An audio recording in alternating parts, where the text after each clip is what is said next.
In every corner of society, you can find individuals who have faced adversity, those unexpected and often extremely harsh challenges that life throws our way. What truly sets these remarkable individuals apart is not the adversity itself, but the choices they make on the other side of it. My guest today, Nick Lavery, is the true embodiment of resilience and determination.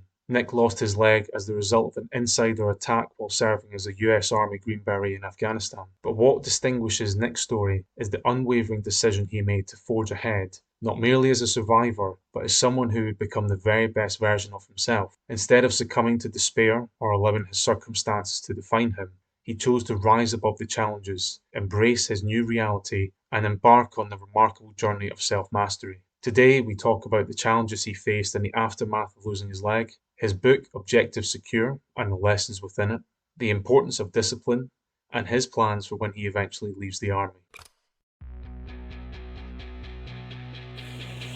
Welcome to the Stand Easy podcast, sharing the stories of the men and women of the armed forces, past and present, who have achieved greatness. Your host is Crash Stevenson. All right, ladies and gentlemen, on this episode, I am joined by Nick Lavery, who is author of Objective Secure and who's also a serving warrant officer in the US Army Special Forces, more commonly known as Green Berets. Nick, thanks for joining me. I appreciate you taking the time out. No, likewise, Crash. I've been looking forward to it, man. So I appreciate your time. We were just chatting before there, but I'll reiterate it for everyone. Within the UK, the picture of you, I think the picture was Afghanistan 2015.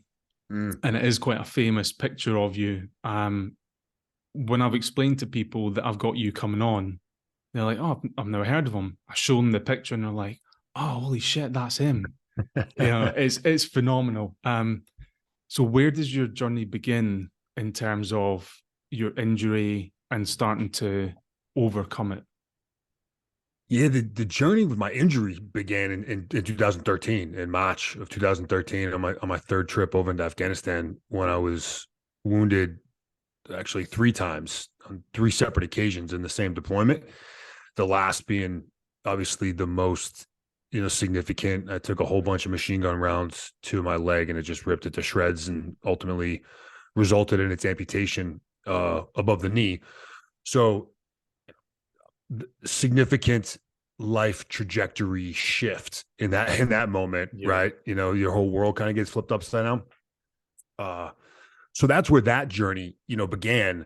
But I got to tell you, man, is as early as I can recall, and I'm talking intensive care unit at Walter Reed, still fighting for my life in a lot of ways as they were just incrementally amputating more and more of my leg off. Even at that point, my mission was very clear to me. There was no doubt in my mind about what it was I was about to do, what I was going to do. I didn't know how, which is something we could talk about here in a minute, but I just want to emphasize, because it relates to basically this entire story, is from the very beginning of this journey that you just asked about, the mission was extremely clear, and it was to get back to doing what I feel like I was put on this earth to do. So when you just mentioned there that they kept taking more and more of the leg off, so it was initially an above the knee amputee, or amputation, should I say? Did they take more off because it became infected? Yeah, so I guess technically I began as a below the knee amputee. The first part of my body they cut off was when I was still in Afghanistan, and they took my foot off. And just over the next, what ended up being probably 9, 10 or so weeks, obviously I made my way back to the States, but yeah, infection had set in. I was on the battlefield with multiple open wounds for almost an hour and a half before I got picked up onto a helicopter and flown to get in front of some doctors. But Afghanistan is not exactly the cleanest place on the planet. So I remember at one point talking to my ortho doc at Walter Reed, and he's like, "Bro, you have every bacteria that we know of growing in your body. I mean, it's like a mess, and any one of these things could kill you." And I got to tell you, Crash, that particular guy he just recently retired, just a few months ago, an amazing surgeon. He was the chief ortho at Walter Reed at the time. Oh, my dogs are about to go bananas. Oh, sorry. You may get some me get some backdrop here you got to deal with. I got a delivery guy. My doc comes in and tells me, he goes, listen, dude, your leg's a mess, and my entire staff wants to amputate your leg at the hip right now and just get rid of this problem because it could kill you. I think I could save more of your leg, though. He's like, it's just going to be a street fight, and it's a fight that I need you to be in it with me. And I was like, and I'm all whacked out on pain management drugs. I'm in and out of surgery. You know, I'm pretty much a mess. But I decided, you know, like, yeah, let's do that. And obviously I give that guy a lot of credit, because without his vision and willingness to assume that risk, if he had done probably the safe play, I'd like to say anything is possible, man. But if they had done that, that's as close to impossible as it gets for me to get back to doing what I do. You know what I mean? Yeah. So you had, excuse me, you said that even when you were still in intensive care, you had this mission in your mind. You didn't know how to get there. When did you take that decision to start planning those goals out and breaking them down? Yeah, it really didn't get too methodical until at least a year or so after I was wounded. So I was at Walter Reed for a year. Right. And during that time, man, there wasn't much strategy. There wasn't a whole lot of tactics going on. It was just me doing a lot of things. I was just doing a whole bunch of things without a well-developed process in play. It really wasn't until I got back to Fort Bragg, I got back to my unit.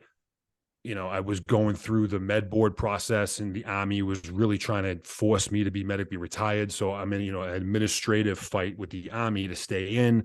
So there's a lot going on. But once I was back at my unit and I was around our people, and I had a lot more help in developing a program and developing a strategy and developing the tactics to go along with it, and then really starting to iron out clearly identified objectives and tasks that need to be accomplished. So just breaking it down as per what the book that you just have in your hands now is really what it is. So I'd say that process for me began sometime around, you know, the summer of 2014, not long after I had gotten back, having left Walter Reed. And if I'm not mistaken, correct me if I'm wrong, from sort of time of wounding until you repass Special Forces qualification course, that was about 2 years? So from the time that I was wounded to the time that I was back in Afghanistan was about 2 years. Jeez. And yeah, I mean, so when I first returned my unit, I began working as an instructor. I mean, within just a couple of weeks, and I was teaching combatives and CQB, which was a job I requested. I've been doing combat sports my whole life. I was big into MMA and jiu-jitsu, and it was just a great fit. And, you know, my command granted me that request. So I was able to have a sense of purpose day to day. I had to be giving value to my unit and my teammates and my colleagues. So I had that going. It was also very physical, which I just assumed would help me with my training. But the entire time while I was teaching, I was training to get back onto the team. And it really wasn't until my med board was done, which took about 8 months to get wrapped up, and I was given the green light to, you know, okay, you could stay in the Army.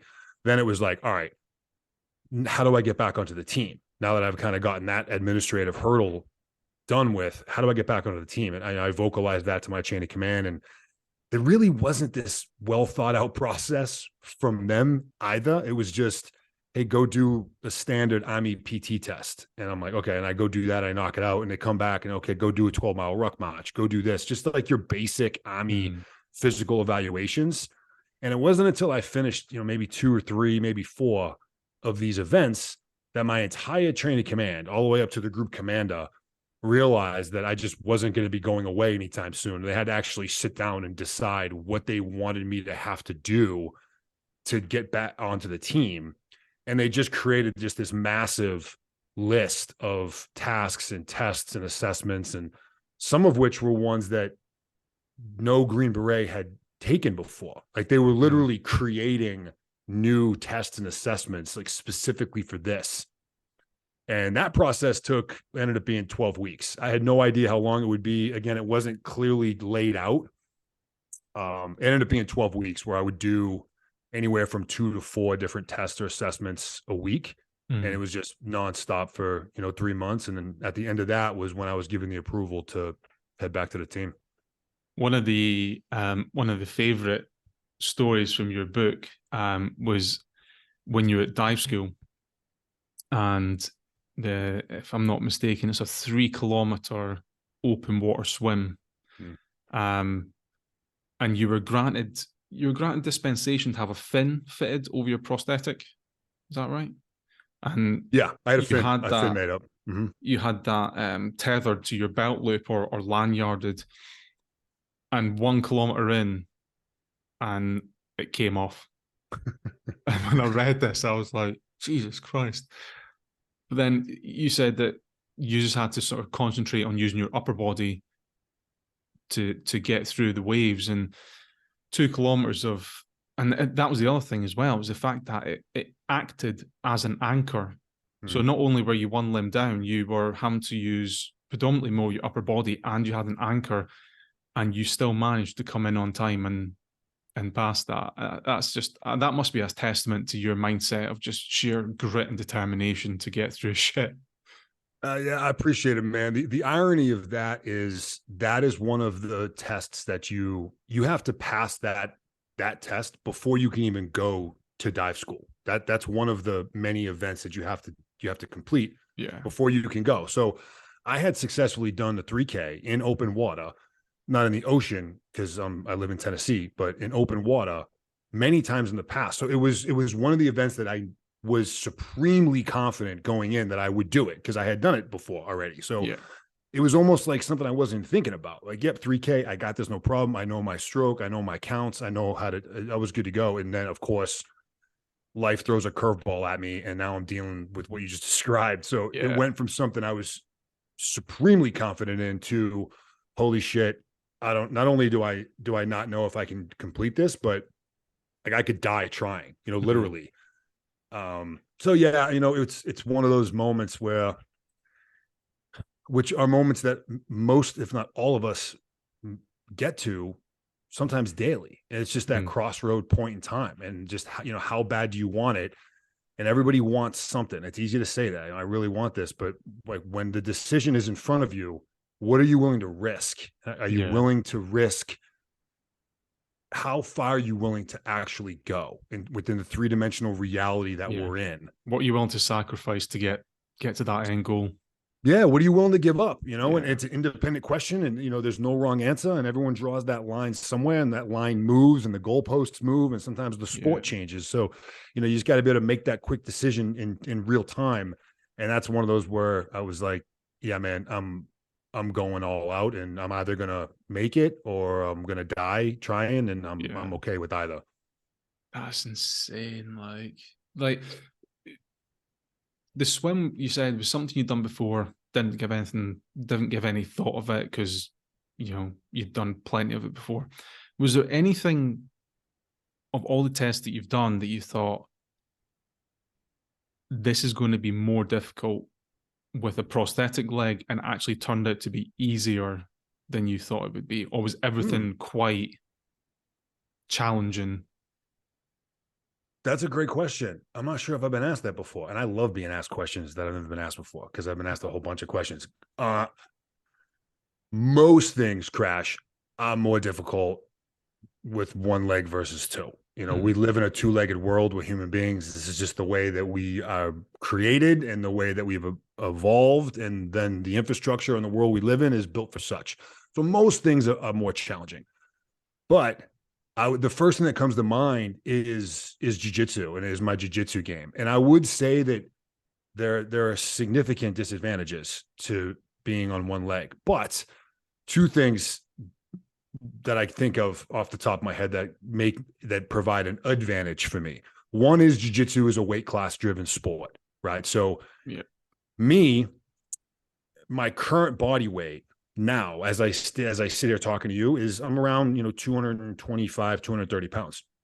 Well, if you looked at me from like the waist up as you are now, you would assume I was probably more like 260, 265, right? But you got to remember, I'm missing about 35 to 45 pounds of leg.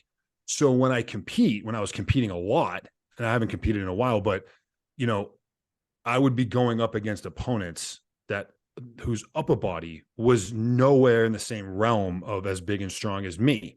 So that gives me an advantage there. And then secondly is, there's just, we're a small community, the amputee or single legged or single extremity community. So most jiu-jitsu practitioners in this example will train and compete against able-bodied people. So when I come into the game, they're just not used to it. So there are ways that I can manipulate that and take advantage of that. And I can be kind of sneaky because they're expecting there to be a leg there that they go to grab and it's not there. And I'm already out the door. I'm on the back and I'm doing my thing. So there's examples like that. I'm sure there are more that I'm just not thinking of, but that's the first one that comes to mind. What color belt are you now? I'm a purple belt. It's purple. We've got I don't know if you'll have heard of him. His name's Mark Omrod. He was the first triple amputee to survive the Afghan conflict. So he's associated with Reorg Brazilian Jiu-Jitsu, which was started by my physical training instructor from when I was a recruit in 2005, Sam Sheriff, and they're doing some phenomenal things. And one of the most recent sort of phys challenges that Mark did was that he swam the English Channel. I saw that. Do you know what I mean? Amazing. It's just phenomenal. Yeah. Absolutely phenomenal. He's a savage. And I want to say that the way I got connected to Mark, and we've yet to meet in person, and I know we're both looking forward to it, was actually through Tom Hardy, the actor, who I know has done a lot of stuff with Reorg. And he was visiting Fort Bragg, years ago when I was there, and we ended up linking up and we were talking, and I know he mentioned Mark in the organization to me. I don't know if I had known Mark prior, but Tom was like, you got to check this out. It's amazing. And that was really where I kind of dove in and saw what Reorg was all about and what Mark was doing. And he's just, he's just an absolute beast. And I'll just use him as an example because I get asked this quite frequently. When I was at Walter Reed, the place was packed. This is in 2013. We're in conflict in multiple places. This is just, it's busy. There's a lot of people there dealing with a lot of different issues. And, perspective is a very powerful tool. And what's great about it is we can choose how we use it. We choose how we wield that. Yeah. And, when you lose 20 or so % of your body, like I did at the age of 30, it can very easily seem like the world's over. Your life is over. It's just, this is a mess and it can get really negative really fast. But when you walk into the training facility at Walter Reed and you see double amputees, triple amputees, quadruple amputees, and, the amputee thing is one thing, but I was also next to guys that had such severe traumatic brain injury that they didn't recognize their kids or their spouse. And it just, Mark is an example of that, as well as many other friends of mine that I would say have significantly more damaged injuries and greater challenges to deal with than I do. And they're still getting after it. And they're still animals and they're still making progress and gains and living their lives on their own terms and all these things. So you look at my injury as I did in real time saying, man, this is a paper cut. I'm literally looking at someone right now who has no arms and no legs, and the dude's dragging a weighted sled around a track. Like, what do I have to complain about? You know what I mean? I'm good to go. And Mark is just another daily reminder of that exact truth. And I am able to take advantage of that because of that gift that he brings me. Yeah. I like the fact that Mark is very humble in his pursuits as well. Like he's done so much for the veterans community, for charity, for for everything that he does, and he just remains so humble. So your book, Objective Secure, absolutely phenomenal. I think it was one of the first books that I actually read this year, and it was before I decided to start podcasting. I'm sure I had it on my wish list from Amazon, so it was a strange paradox to go, I wonder if I could interview, and I look over and there's a book there and I'm like, let's look for Nick Lavery. What's the premise of your book?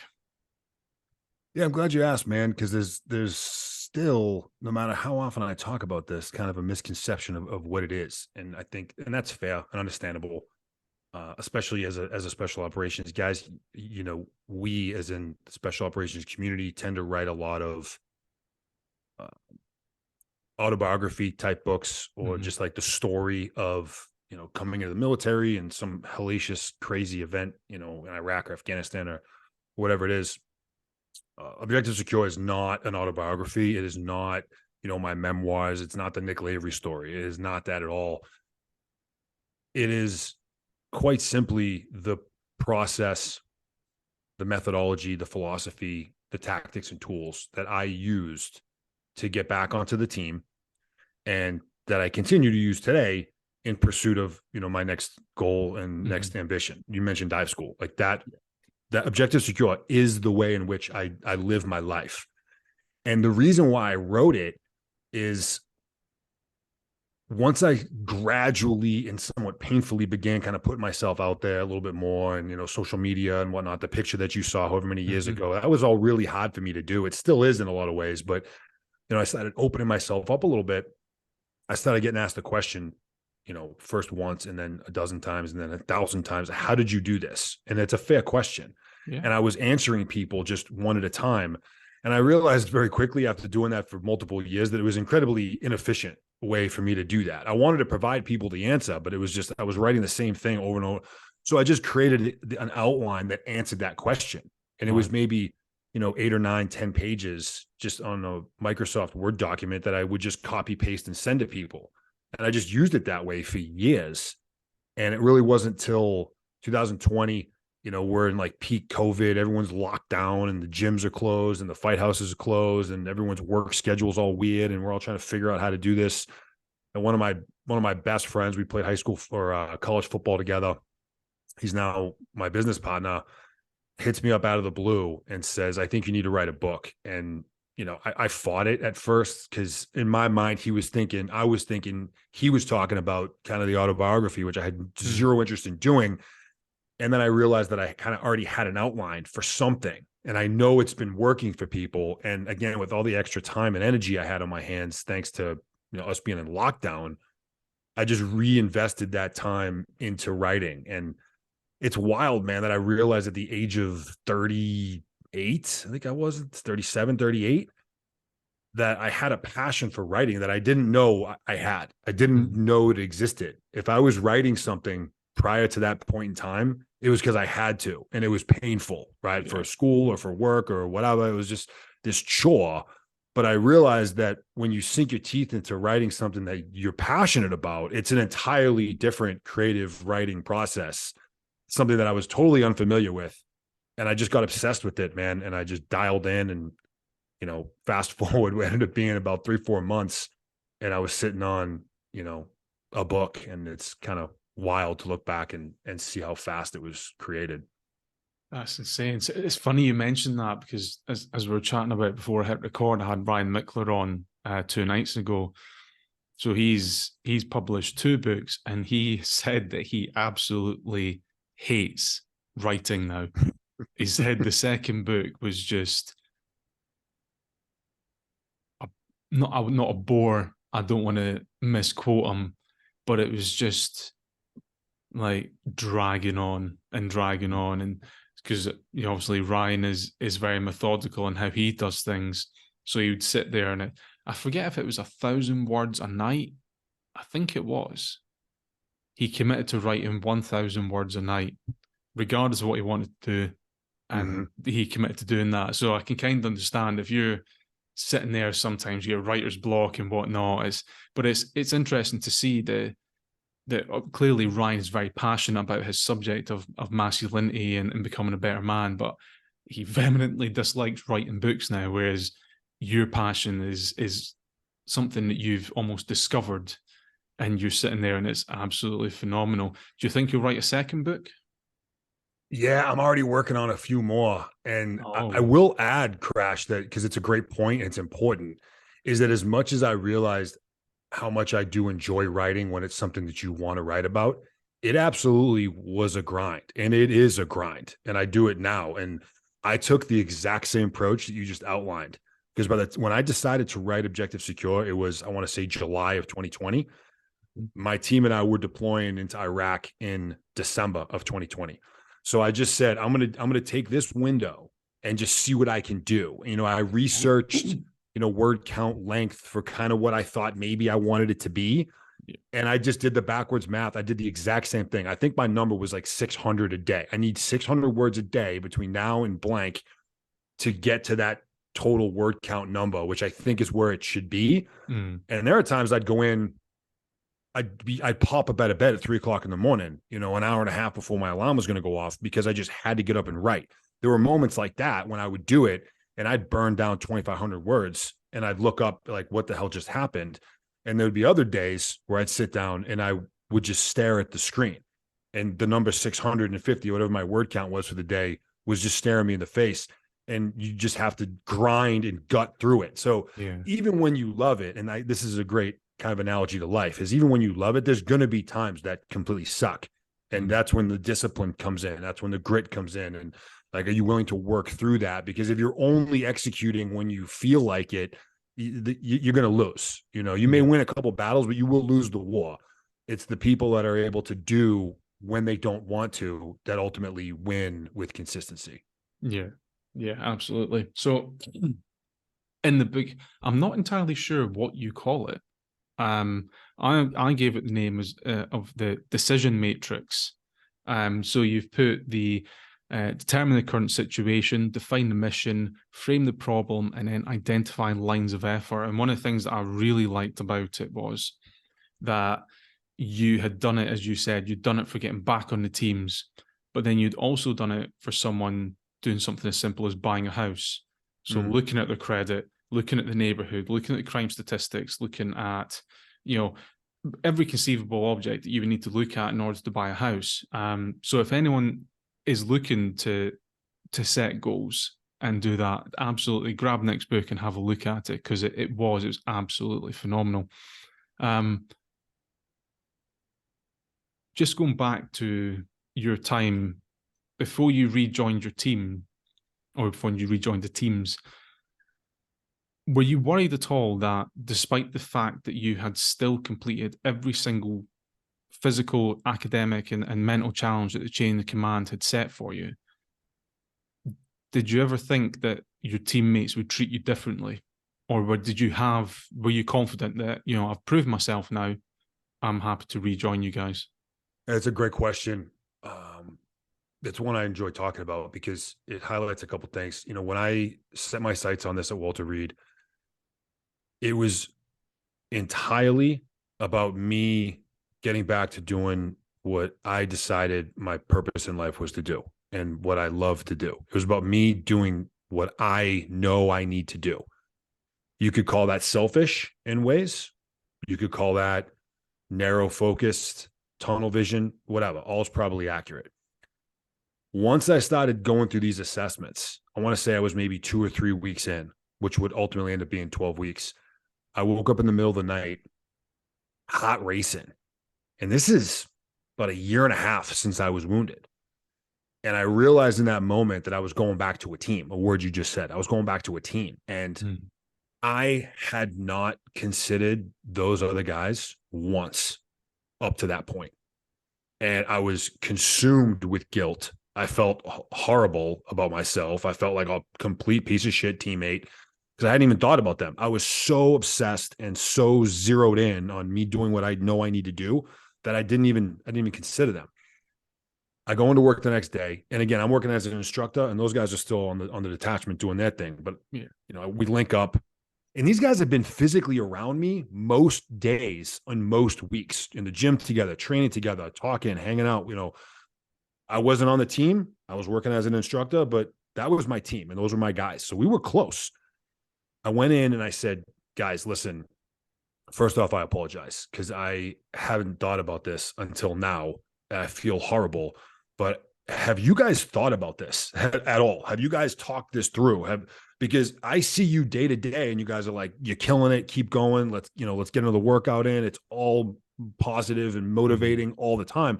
Like, have you guys really considered what it is I'm working towards? And, they were all like, listen, bro, we've talked about this countless times. The short answer is we don't know if this is going to work. We have no idea. But we want to be the ones to decide. We want to be the ones to see if it can work. We want to make that decision. So we need you to keep going. But I'll tell you right now, dude, if it's not going to work, we will be the first ones to tell you. And what that did for me, Crash, is a couple things. One is it enabled me to put my trust in them to be able to see this objectively and logically, because it was so emotional for me and I was so hyper obsessed that I couldn't trust my own objectivity to analyze it through the lens that they could. So I was able to say, hey guys, you know what? I'm going to pass that to you and leave that to you so I can stay this narrowed, focused, and just dialed into every single task that's in front of me. It allowed me to do that. More significantly, it elevated my game, because up until that point, if I was walking into the gym for my third or fourth training session of the day and I'm completely exhausted, I'm sore, I'm beat up, all the excuses are sounding the most convincing at that exact point in time, rather than me thinking about this glorifying moment, right? Like getting off the plane back in Afghanistan with my arms in the air, you know, screaming, you should have killed me when you had the chance, which is something that I was visualizing almost every day. Rather than that, I was now thinking about my teammates' 5-year-old. I was thinking about my teammate's spouse, and I need to do this work that's in front of me right now for them, not for me, but for them. And it took me to another stratosphere of productivity and work ethic that was given to me by those guys. So eventually I got to a place when I realized the importance of me going back to a team. But once I did, along with their support and them really enabling me, it took me to another stratosphere of what I was able to do. Yeah. And, you know, just to close, once I did get back, you know, that fear remained. And, you know, it's a fear, like with a lot of fears, that it can either consume you or you can use it. It's like one of the two. I don't care if you're standing on top of a building and you're like, oh my gosh, or if you're going back into, you know, Afghanistan as a one-legged guy. It's fear is fear. And I had that, but I just looked at it as something to leverage, and it drove me to work harder and to just push myself daily to get better, so that, because the idea of being a liability it absolutely killed me, and I just could not let that be the case. What I was going to ask you about was, you are a warrant officer now. So strangely enough, I don't know if you're aware, but in the British military, warrant officers are part of the enlisted rank structure as well. Mm-hmm. So we've got, using the NATO, we've got OR8, which is a sergeant major, but is also a warrant officer class 2, and then you've got OR9, which is a warrant officer class 1.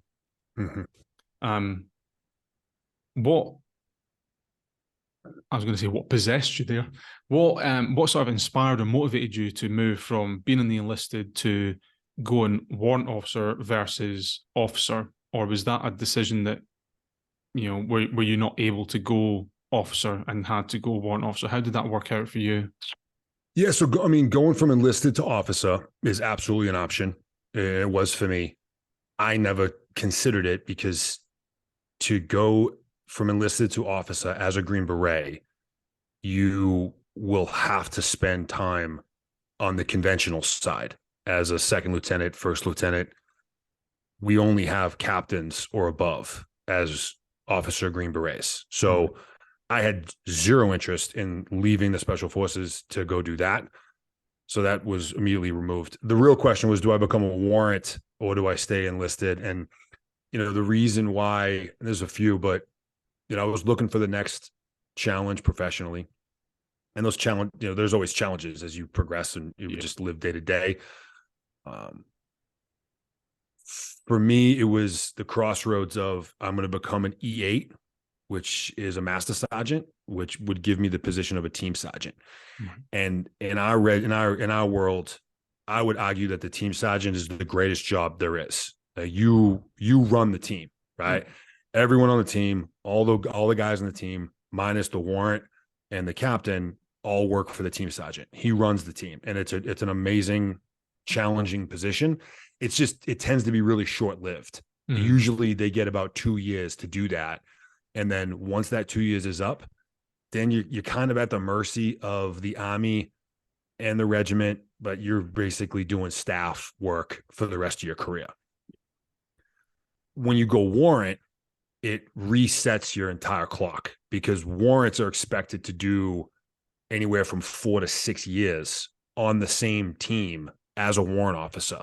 So more ODA time, more team time was absolutely in the decision-making process for me.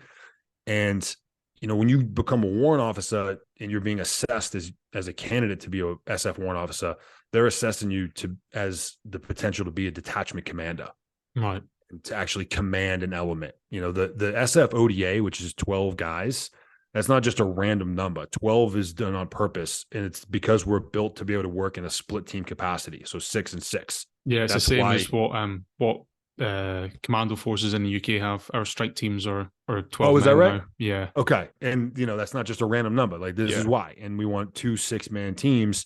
So the captain takes one and the warrant takes the other. So the idea of being a commander and actually owning the risk and owning the responsibility of the mission and the men, that really inspired me. So that was ultimately the reason why I wanted to do it, was just to have that next tier of leadership responsibility put on me for me to have to learn and navigate and eventually excel at. And so how does your career progress now? I mean, is there 3 ranks within warrant officer, or is it 3? There's 5. 5. So with the time that you have left, I mean, I'm not sure how it works in the US, but I have 4 years left. If I'm lucky, and if I want it, which I do, I can put in for an extension of service of 5 years. The problem with that is that it's hyper competitive, because they go for the rank you're at and also the specialization that you're at as well. So if I don't get it, I have 4 years left, which means that if I'm lucky, I might pick up Sergeant Major. If I'm really lucky, I might pick up W1. With the time that you've got left, are you able to get through the ranks of warrant officer, or will you stop out within a certain time to leave and just stay at that rank until you leave? Yeah, it's a good question. So I just hit 16 years. I've been a warrant now coming up on 5. So 20 years is to go to full retirement, in at least in the US military. I will make CW3. So I'm a CW2 right now. Yeah. I'll make CW3 prior to me getting to 20. And if I get out at the 20-year mark, I will retire as a CW3. If I decide to stay in longer, which it sounds like is much easier for us to do than for you to do, because all I would have to say is extend me and it's done like that immediately, then I would obviously be able to continue to progress to go beyond and up to CW5 if I chose to do that. I don't think that I'm going to stay in beyond 20. There's always a potential that could happen.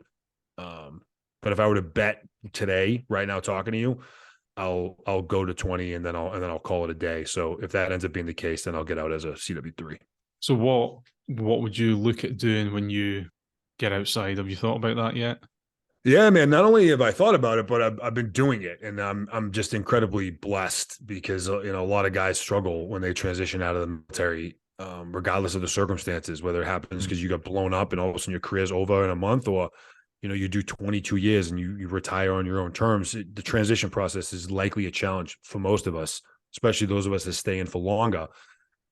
I'm fortunate where not only have I identified what my next purpose is, but I'm living it now. It's a passion project. It's a nights and weekends thing. But I got a whole crew around me that are also interested in doing it as a passion project as well. And, I'm going to continue to write, and the speaking engagements I do and the workshops and the consulting and just building out the brand and building out the company. It's a fun new challenge that I continue to mess up every day, literally. But, I got 4 years left of active duty time to really make those mistakes. And that's kind of the point here. And entrepreneurship is really difficult. And that's why most don't survive. I'm in a position where I get to go to work and do something that I love every day. I can grind away on this other thing when I can. And as I continue to get it wrong, it doesn't affect my life. It doesn't affect my livelihood. My wife, my kids are home. Like, we're good to go because I have that already being handled through what I do day to day, which again is something that I love. So the idea, man, is to make enough mistakes and build up a strong enough foundation. So, and build a network and a team around me that once I do retire and get that DD-214 paperwork in my hand, I've got some momentum and I got some runway, and then we can really take off. That sounds amazing. I have no idea what I want to do when I get out. It scares me. Genuinely, it scares me. If I could just sit and talk to people like you and make a career out of that, that would be phenomenal. But we're what, 4 or 5 months in, I've not made a single penny yet, so it's not going to happen anytime soon. But yeah, I have no idea. And what I tell guys, and believe me, I haven't done it yet. I haven't transitioned yet. But in my opinion, especially, although not solely, but especially after going, 20 plus years, it's, in my opinion, it's very easy to say, and it's incredibly difficult to make real. But at a minimum, I feel you've earned the right to do something you enjoy doing for, chapters 2 and 3 of whatever your life looks like. You've earned that. But it comes with some costs, man. And what I'd say, generally speaking, for most of us service members, I don't care what country you live in and what country you serve, a lot of us tend to kick that can down the road. I'll think of it later. The next thing you know, they're 6 months out, 8 months out from being a civilian, and they've got no idea. And it's like, man, you can start working towards that much sooner. And again, it's easier said than done, but I feel like living a life of passion and purpose is earned, and it's going to take considerable time of messing it up before you are able to sink your teeth into something real. So my challenge to service members, as they're getting just kind of somewhat towards that twilight phase of their careers, seriously start taking a look at it. And whatever it means to do that, internal dialogue, journaling, talking to your friends, mentors, like weaponizing curiosity. I mean,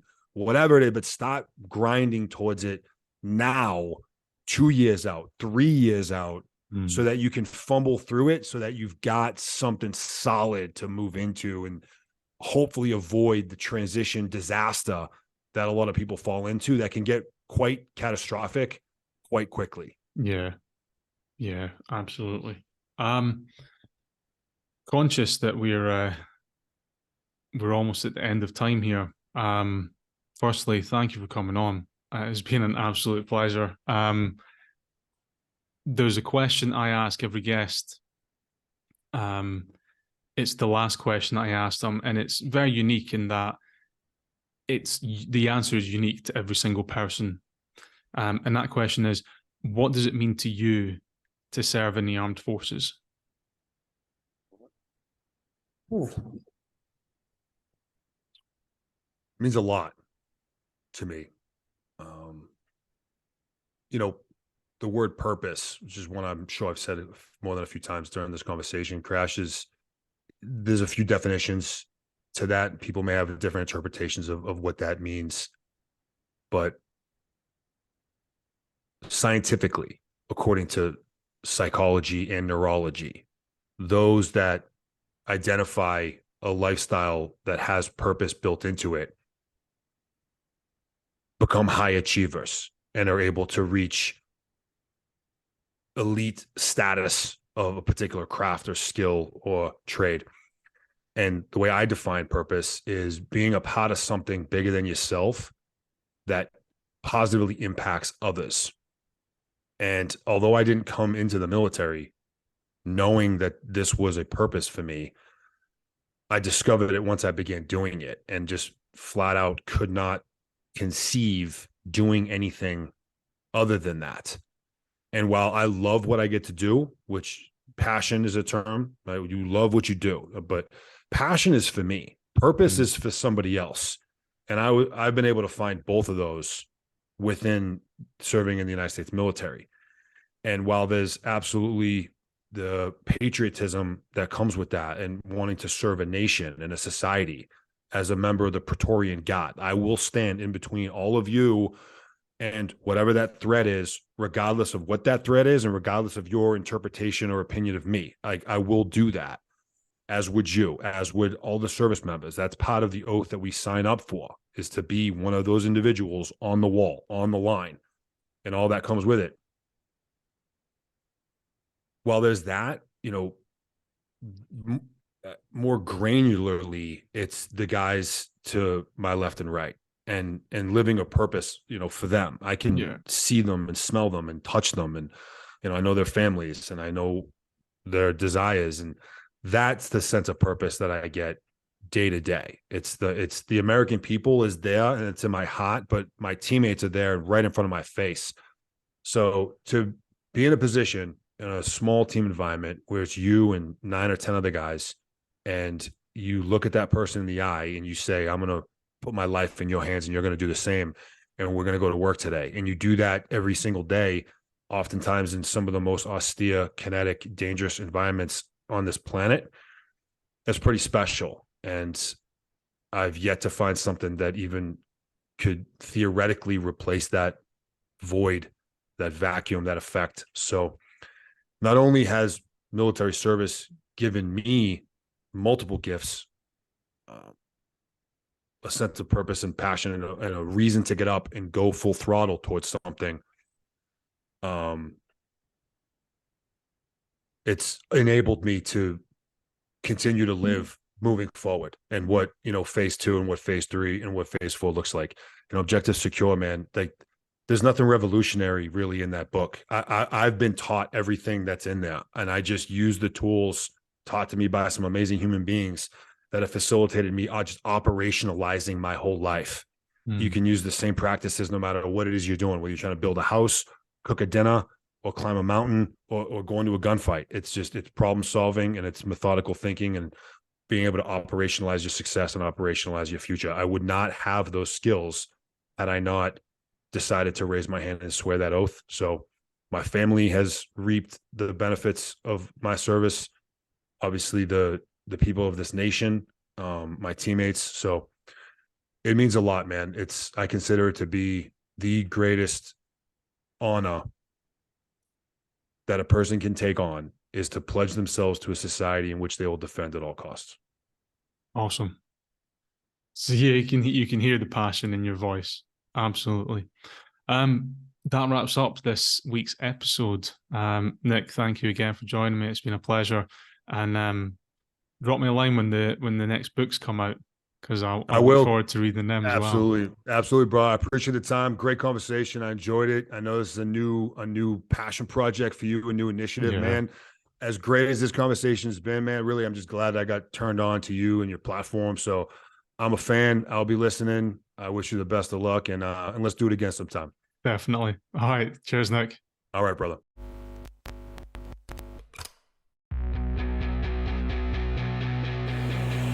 Thank you for listening to the Stand Easy podcast with your host, Crash Stevenson. Join in the discussion over on the Facebook page at fb.me/Stand Easy Podcast.